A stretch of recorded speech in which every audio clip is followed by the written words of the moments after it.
Hello, Isaac here. So, in the last video, we saw the many persecutions the Jews faced in Alexandria in AD 38 before the governor of Egypt, Flaccus, was disposed of his political power. But peace had not yet been restored. For after Gaius had disposed of Flaccus, it looks as if Polio was made Roman prefect, and he probably permitted or ordered each of the two contesting parties in Alexandria to send a delegation to Rome to count for their responsibility in the conflict. This process of sending a delegation or embassy to Rome was an important way by which all provincial communities communicated their needs and desires to the emperor. In this video, we'll look at Philo's book, Embassy to Gaius, which seeks to give an historical account of that embassy to Rome. Nevertheless, although Philo does offer a detailed account of the embassy in the book, it occupies only a small portion of the text. The rest is devoted to a series of extended critiques of the character and reign of Gaius. In a sense, his work is an apologia, a defense of the embassy, for the embassy itself was somewhat unsuccessful.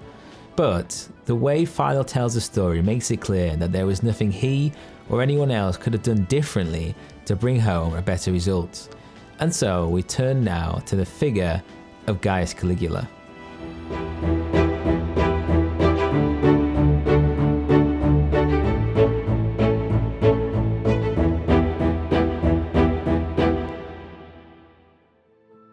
And so Philo starts with an account of the reign of Caligula, and he begins by praising the greatness of the Roman Empire to which Gaius Caligula inherited, as well as the peace and harmony of the first 7 months of his reign.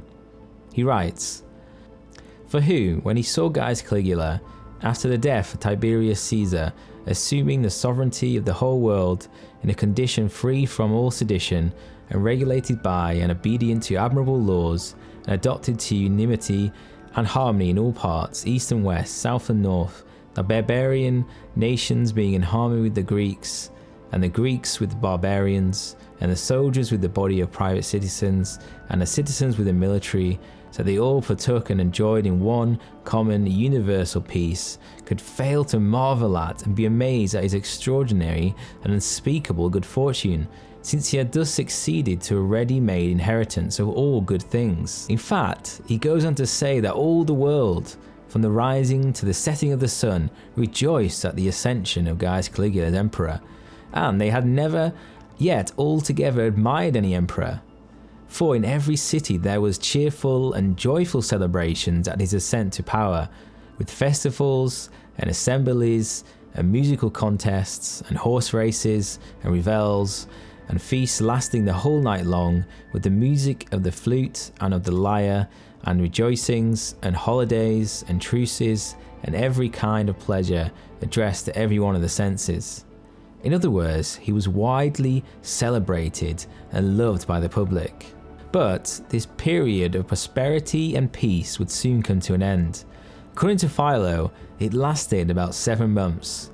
This is when Gaius fell ill, which Philo puts down to his unhealthy, luxurious living, as he writes, "But in the 8th month a severe disease attacked Gaius, who had changed the manner of his living, which was a little while before, while Tiberius was alive, very simple, and on that account more wholesome than the one of great sumptuousness and luxury, for he began to indulge in abundance of strong wine and eating rich dishes, and in the abundant license of insatiable desires and great insolence, and the unseasonable use of hot baths and emetics, and then again wine bibbing and drunkenness, and returning gluttony, and in lust after boys and women, and in everything else which tends to destroy both soul and body, and all the bonds which unite and strengthen the two. For the rewards of temperance are health and strength, and the wages of intemperance are weakness and disease, which bring a man near to death." Therefore, after Caligula had recovered from his illness, there was great celebration, but a despotic and destructive stage of his reign began, with the murder of Tiberius' grandson, Tiberius Gemellus, who was the main rival to the office as emperor. Then Philo recounts a long account of Gaius' execution of the commander of the Praetorian Guard, Macro, who had even assisted Gaius to become emperor, as well as Macro's family and of other distinguished Romans. According to Philo, this massacre of Caligula made him believe that he was divine, as he reasoned that just as a herder of sheep is of different nature than the sheep, he himself, as the leader of humanity, must be of superior nature and looked upon as a god.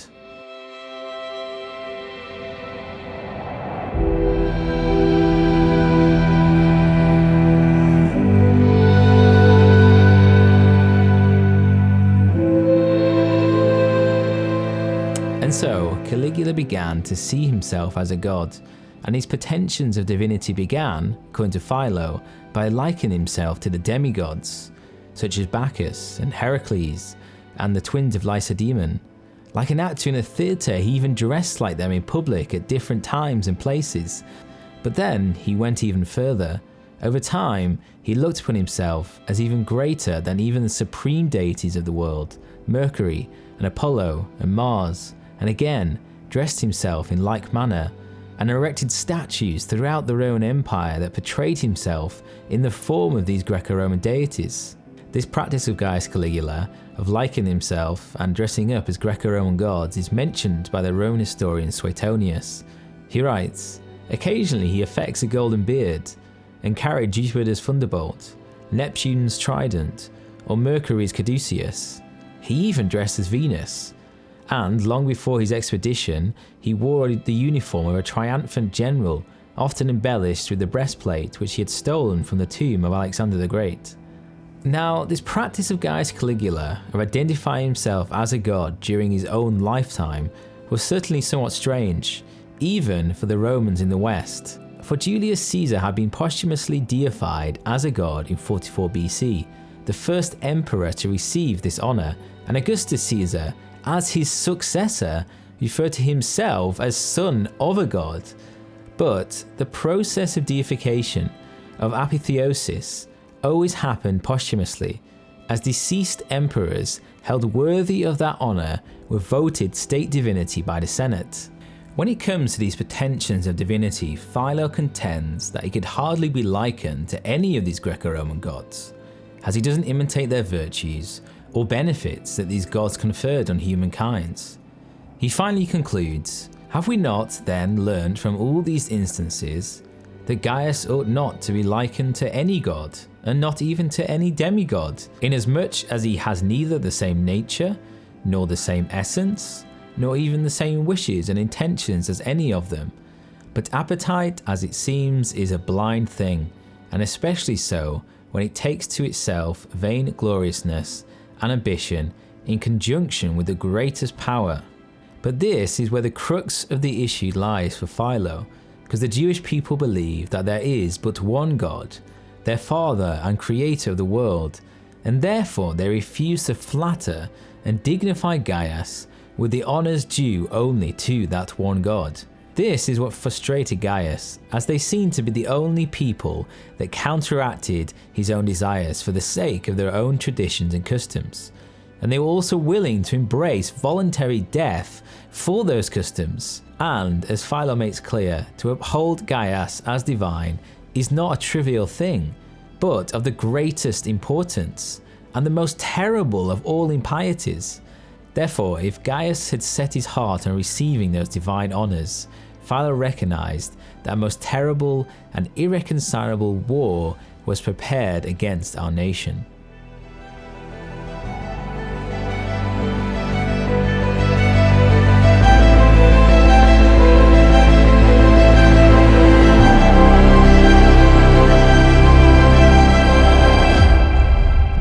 This leads on to the situation in Alexandria, for Philo thinks that because Gaius held this resentment against the Jews for not honouring him as a god, the Greek Alexandrians, which despised the Jews, could capitalise on this situation and use this favourable opportunity to attack and strip them of their civil rights and political privileges.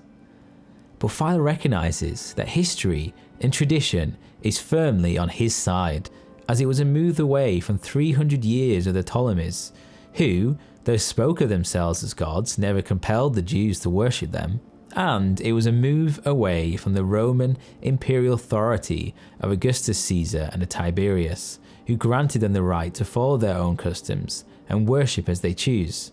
Philo therefore calls the Alexandrians out for their hypocrisy, as they choose to honour Gaius Caligula over and above Augustus Caesar, even though he is superior in virtue and achievement.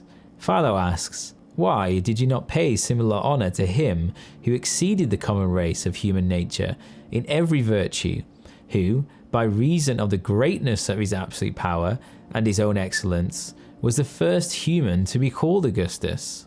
Philo in fact speaks of Caesar Augustus with incredibly high honours, seeing him as in some sense bringing about a golden age of peace and prosperity, telling us that this is Caesar, who calmed the storms which were raging in every direction, who healed the common diseases which were afflicting both the Greeks and the barbarians. This is he who did not only loosen, but utterly abolish the bonds in which the whole habitable world was previously bound and weighed down. This is he who destroyed both the evident and unseen wars which arose from the attacks of robbers. This is he who rendered the sea free from the vessels of pirates and filled it with merchantmen. This is he who gave freedom to every city, who brought disorder into order, who civilized and made obedient and harmonious nations which before his time were unsociable, hostile and brutal. He is the guardian of peace, who never once in his whole life concealed or reserved for himself anything that was good or excellent. Therefore, the Alexandrians ought to give Augustus Caesar the honour that he is due, and in doing so honour the rights that he bestowed on the Jews. In fact, Philo further blamed the turn of Gaius Caligula against the Jews and the reversal of the good fortune shown by Augustus Caesar and Tiberius as a responsibility of his anti-Jewish advisors, especially an Egyptian called Helicon, who, Philo tells us, attended him day and night and employed every moment he could to put forward accusations against our nation, which excited pleasure in the mind of the emperor by ridiculing the Jews and their laws and customs.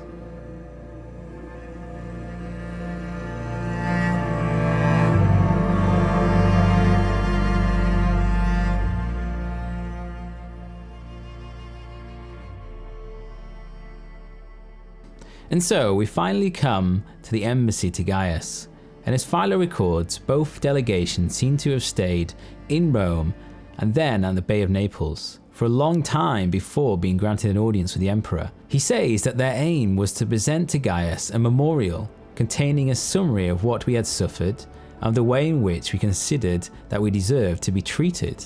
Now, before their official meeting, they had a first encounter with the emperor on the banks of the Tiber, in which they were met favourably, and he notes that he waved his right hand to us in a protecting manner, giving us significant tokens of his goodwill. They were then told by his secretary, Obulus, that he would meet with the embassies at the first favourable opportunity.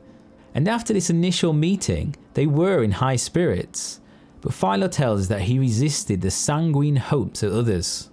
After this initial meeting, they travelled from Rome to Puteoli at the Bay of Naples and anxiously waited to be summoned. But during this time, someone came bearing terrible news, as Philo records. And he, the messenger, with difficulty, sobbing in a loud and in a broken voice, spoke as follows: "Our temple is destroyed. Gaius has ordered a colossal statue of himself to be erected in the Holy of Holies, having his own name inscribed upon it with the title Jupiter." And while we were all struck dumb with astonishment and terror at what we had just told us, and stood still, deprived of all motion, for we stood there mute and in despair of all motion, ready to fall to the ground with fear and sorrow, the very muscles of our bodies began to be deprived of all strength by the news which we had heard. Others arrived bearing the same tale, and then we all retired and shut ourselves up together and bewailed our individual and common miseries, and went through every circumstance that our minds could conceive. This terrible news has certainly thrown off their diplomatic mission, for how could the struggles of Alexandria compare to the very destruction of the temple in Jerusalem? And what exactly were they to say when the emperor did finally summon them? As Philo writes, "For how can it be holy and lawful for us to struggle in any other matter, pointing out that we are citizens of Alexandria, over whom a danger is now impending, that namely, the destruction of the general constitution of the Jewish nation? For in the destruction of the temple, there is reason to fear that this man, so fond of innovation and willing to dare the most audacious actions, will also order the general name of our whole nation to be abolished." And so they were fully expecting, when they were summoned to the Caligula, to defend not just Alexandria, but the very temple itself and the whole constitution of the Jewish people. And with that, they were anticipating the very sentence of death. Philo, though, before he gets to this final meeting, gives us an account of how Caligula came to this desire to set a statue of himself up in the temple in Jerusalem. His orders to the governor of Syria, Publius Petronius, to implement the plan, and the final and last-minute change of heart because of the interventions of none other than King Herod Agrippa I. Then, and only then, will he finally get to the long-anticipated meeting with the emperor. But we'll get to that in the next video. Again, thank you for watching, please do subscribe, like and comment, and I'll see you next time. Bye!